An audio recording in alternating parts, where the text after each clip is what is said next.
बिस्मिल्लाहिर्रहमानिर्रहीम नहमदुहु व नसल्ली अला रसूलिहिल करीम अम्मा बाद औज़ु बिल्लाहि मिनश शैतानिर रजीम बिस्मिल्लाहिर्रहमानिर्रहीम। करोड़ों सलाम दरूद उन पर आले नबी और आले नबी पर। अल्लाह ताला हम सबको राह हिदायत दे और सबको सीखने की और समझने की सूझबूझ अता फ़रमाए। ख़वातीन व हज़रात, मैं अपने सेकंड लेक्चर के साथ आपकी खिदमत में हाज़िर हूँ। पहले लेक्चर के बाद दूसरे लेक्चर में वक्फ़ा बहुत आ गया, जिसकी वजह ये थी कि 4-5 दिन मुझे बुखार रहा, बहुत शदीद बुखार रहा और फिर कुछ मसरूफियात थी और जिसकी वजह से मैं लेक्चर अपलोड ना कर सका। आज उसी क्लास का सेकंड लेक्चर है और आज भी हम जो बकाया कुछ केमिकल रह गए थे और जो कुछ 1-2 वैक्सें रह गई थी और बाकी एक्टिव इंग्रेडिएंट्स हैं, कुछ इंडस्ट्रियल केमिकल हैं, उनके बारे में आपको डिटेल से बताएंगे। तो हमने उन दिनों वैक्सेस का जिक्र किया था और उनमें एक हमने जिक्र किया था मोम का। मोम जो है ये इसे जब हम प्रोडक्ट बनाते हैं कुछ बाज़ औक़ात खुरदरापन फील होता है या बाज़ औक़ात नहीं भी होता, मगर उतनी वो सॉफ्टनेस या उतनी वो सफाई नहीं आती।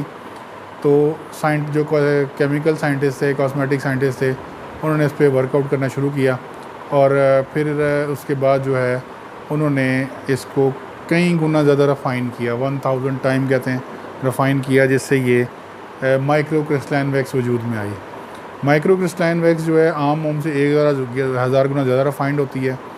ये इसमें 2 कलर्स में आती है, एक वाइट कलर होता है और एक इसका येलो कलर होता है। वाइट कलर होता है जो हमारी लंबी चीज़ें जैसे लोशन हो गए और इस तरह जो लिक्विड टाइप चीज़ें होती हैं उनमें यूज़ होती है, और जो येलो कलर है ये हमारी क्रीमों में यूज़ होती है। मोम अगर आपकी 100 ग्राम यूज़ हो रही है तो ये आपकी 5 से 10 ग्राम यूज़ होगी, यानी कि एक तो इकोनॉमिकल भी आपको बेनिफिट्स हैं, दूसरा क्वालिटी वाइज बहुत बेहतरीन काम होगा ये। और माइक्रो क्रिस्टलाइन वैक्स। अच्छा, इसके बाद हम जिस टाइम दूसरे पाउडर फॉर्म में कुछ चीज़ों में आते हैं, उनमें जिंक है। पहले जिंक हैदराबादी बहुत ही आउट क्लास होता था, अभी भी आउट क्लास है, मगर हमारे यहाँ क्योंकि रिसर्च एंड डेवलपमेंट नहीं है, हमारे यहाँ इंडस्ट्री वो उस तरह बूम नहीं लिया इंडस्ट्री ने, तो हम ज़ाहिरी बात है दूसरों के मुताज हो गए। पहले कहाँ हैदराबाद से जिंक पूरी दुनिया में जाता था और माना जाता था, फिर उन्होंने इसको प्योरीफाइन किया, वहाँ तलाश किए, अपना हल्का जिंक लेके उसको प्योरीफाइन करके इतना बेहतर बना दिया कि वो ये हैदराबाद से बेहतर है। तो जिंक बहुत अच्छा काम करता है, ये डिसइंफेक्टेंट है, आपके स्किन को जो है एंटी रैशेज़ है, आपके रैशेज़ वगैरह ख़त्म करता है और मुस्लिम मसाइल में मदद देता है। फिर आ जाता है जी titanium dioxide, titanium TT powder भी इसको कहते हैं शॉर्ट लफ्ज़ों में। तो टाइटेनियम डाइऑक्साइड जो है, इसका जो फंक्शन ये होता है कि ये ग्राउंड एक बेस बनाता है चेहरे के ऊपर, हाथों के ऊपर, जिससे लगता है चेहरा वाइट है, वाइटनेस की बेस आ जाती है। लोग वाइटनिंग क्रीमों में यूज़ करते हैं, लोग ख़वातीन लगाती हैं तो कहते हैं देखिए जी वाइटनेस आ रही है, वो वाइटनेस ही बेसिकली टाइटेनियम डाइऑक्साइड होता है। फिर आपकी बीबी क्रीम हो गई, मेकअप फाउंडेशन हो गए, मेकअप लोशन हो गए, मेकअप बेसिस होगी, मेकअप स्टिक्स हो गई, उनके अंदर टाइटेनियम डाइऑक्साइड का, आपके फेस पाउडर हो गया, आपके पैनकेक हो गए, इनमें टाइटेनियम डाइऑक्साइड का बहुत ज़्यादा यूज़ होता है। टाइटेनियम डाइऑक्साइड जो है वो बेसिकली बेस बना देता है, जिसके ऊपर कोई भी चीज़ ईजीली अप्लाई हो जाती है और वो ठहर जाती है। अच्छा, इसके बाद आ जाता है EDTA। इसमें 2Na भी है, 4Na भी है, डबल सोडियम EDTA होता है, एक फिर टेट्रा सोडियम EDTA होता है। तो ये बेसिकली पानी की सफाई का काम करते हैं। इसके अलावा हल्का फुल्का प्रिजर्व नहीं, अच्छा खासा प्रिजर्व भी कर देते हैं आपके प्रोडक्ट को। तो जो भी जिस प्रोडक्ट में आपकी पानी का इस्तेमाल है उसमें ये EDTA मस्ट यूज़ करें।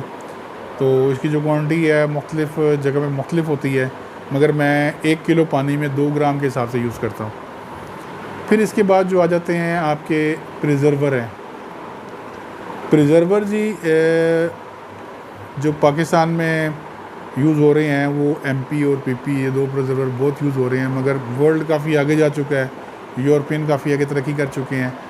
बल्कि पाकिस्तान में भी जो समझदार लोग हैं या कुछ पढ़े लिखे तबका है वो लेटेस्ट चीज़ें यूज़ कर रहे हैं, पुरानी चीज़ों से निकल आए हैं। पहले तो फार्मूलिन भी देखा था, मगर वो जब से बैन हुई तो कुछ अकल आई लोगों को, मगर सस्ती होने के से लोगों के जो है जो लोगों की स्किनों के साथ खेल रहे हैं, तो इसको यूज़ बहुत ज़्यादा कर रहे हैं।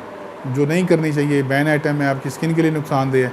आपके प्रोडक्ट तो 3 साल प्रिजर्व कर देगी मगर आपकी स्किन का बेड़ा गर्क कर देगी।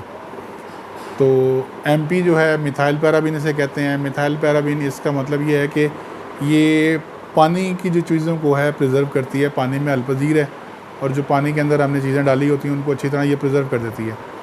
फिर आ जाता है PP, propyl paraben. Propyl paraben ये ऑयल में हलपजीर है और ऑयल की चीज़ों को अच्छे तरीके से प्रिजर्व कर देती है।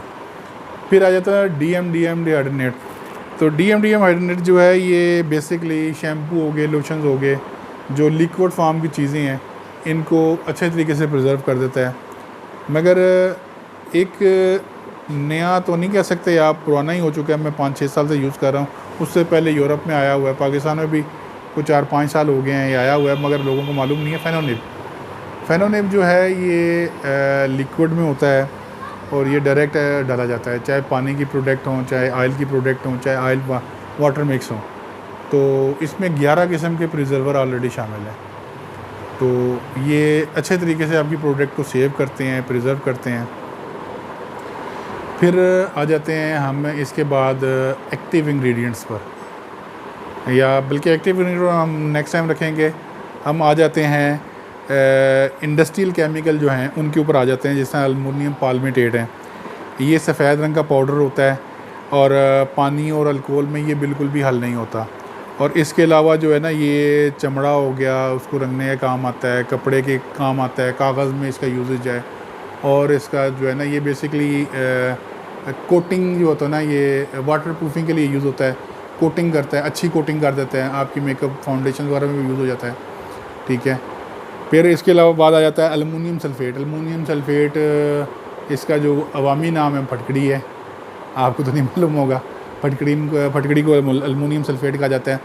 ये बहुत से कामों में आती है, आपकी एंटीसेप्टिक भी है, आपका क्या नाम है एंटी एलर्जिक भी है। इसके अलावा आपके जो रिंकल्स वगैरह यहाँ पड़ जाते हैं, झुर्रियाँ आ जाती हैं, छाइयाँ आ जाती हैं, उसको ये कवर करती है।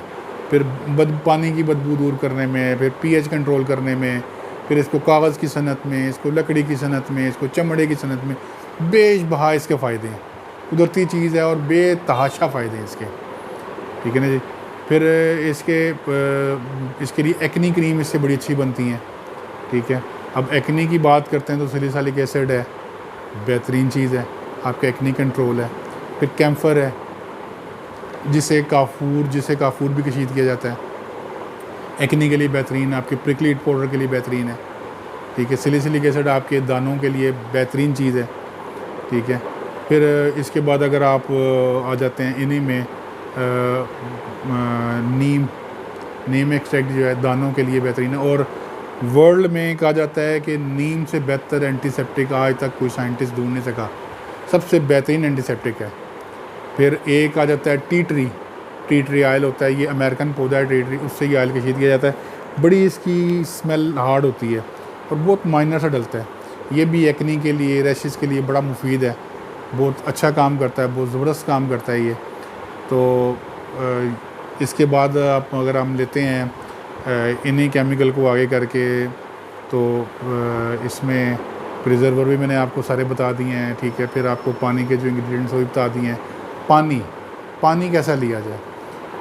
बेसिकली पानी जो है ये इसके TDS होते हैं, टोटल डिज़ोल्व सॉल्वेंट्स। इसके TDS जो पीने के पानी के होते हैं 150 से लेके 250 तक होने चाहिए। 180 से लेके 220 तक इसे आइडियल माना जाता है।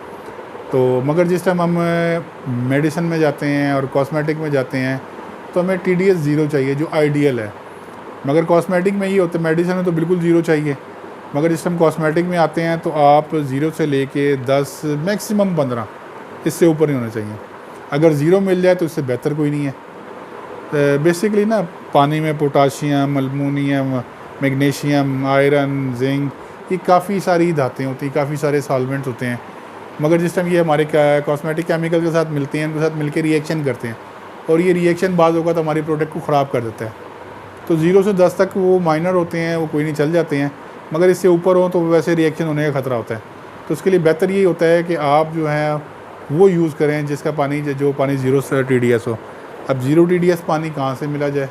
लाहौर में क्योंकि इंडस्ट्रियल एरियाज़ हैं तो वहाँ पे मिल जाता है। आपके जिस शहर में मेडिसिन की फैक्ट्रीज़ लगी हुई हैं वहाँ से आपको ज़ीरो TDS पानी इजीली अवेलेबल हो जाएगा। और अगर आप अपनी इंडस्ट्री लगाना चाहते हैं और आप चाहते हैं कि आप ज़ीरो TDS पानी आपको हो, तो आप मुझसे रब्ता कर लें। मोबाइल की स्क्रीन पे नीचे दिया गया, मेरा नंबर नीचे दिया गया है, आप उस पर कॉन्टेक्ट कर लें। आपको ज़ीरो TDS का छोटा यूनिट मुझसे मिल जाएगा जो बहुत ही मुनासिब कीमत पे होगा। वैसे तो उसके जो यूनिट्स बड़े हैं वो तो लाखों में जाते हैं, कई लाखों में जाते हैं, मगर ये है कि जो छोटा यूनिट है, जो आपने अगर छोटा कॉस्मेटिक का यूनिट लगाया तो उसके लिए छोटा यूनिट जो है आपको हज़ारों में मिल जाएगा। तो ये हमारी अपनी एक इन्वेंट है जिसे मैंने और मेरे कुछ चंद दोस्तों ने मिल के इन्वेंट किया। इसको देसी तरीके से कुछ जुगाड़ लगाए, कुछ चीज़ें खुद से डेवलप की, उसके साथ फिर पानी हमने ज़ीरो TDS लेना शुरू कर दिया और अल्लाह ताला ने हमें इसमें कामयाबी अता की। और इसी तरह आप जब भी आप कॉस्मेटिक बनाते हैं तो उसके लिए डबल जैकेट यूज़ करें। सिंगल जैकेट में आपके प्रोडक्ट भी जल जाती हैं और नुकसान ज़्यादा होता है और हीट भी कंट्रोल नहीं रहती। इसके बाद अगर आप कॉस्मेटिक का यूज़ करते हैं तो इसके लिए SS 316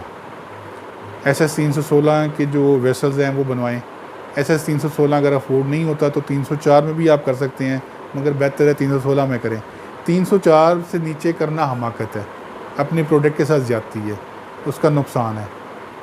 ठीक है जी, उम्मीद है आप मेरी बात समझ गए होंगे। आज की वीडियो इतनी ही। इंशाल्लाह नेक्स्ट टाइम हम एक्टिव इंग्रेडिएंट पे पढ़ेंगे और इंडस्ट्रियल केमिकल को हम साथ स्टडी करेंगे। आप मुझे अपनी दुआओं में याद रखिएगा, मेरे चैनल को सब्सक्राइब कीजिएगा और इसको शेयर कीजिएगा। अगर आपको कुछ पूछना हो तो नीचे दिए गए नंबर पे आप कॉल कर सकते हैं या कमेंट्स बॉक्स में आके मुझसे पूछ सकते हैं। तो इंशाल्लाह ताला जो मुझसे हो सका मैं आपकी हेल्प आउट करूँगा। अब मुझे अपनी दुआओं में याद रखिएगा, मेरे चैनल को सब्सक्राइब और शेयर कीजिएगा। अच्छा, मुझे याद दीजिए। अल्लाह हाफ़िज़।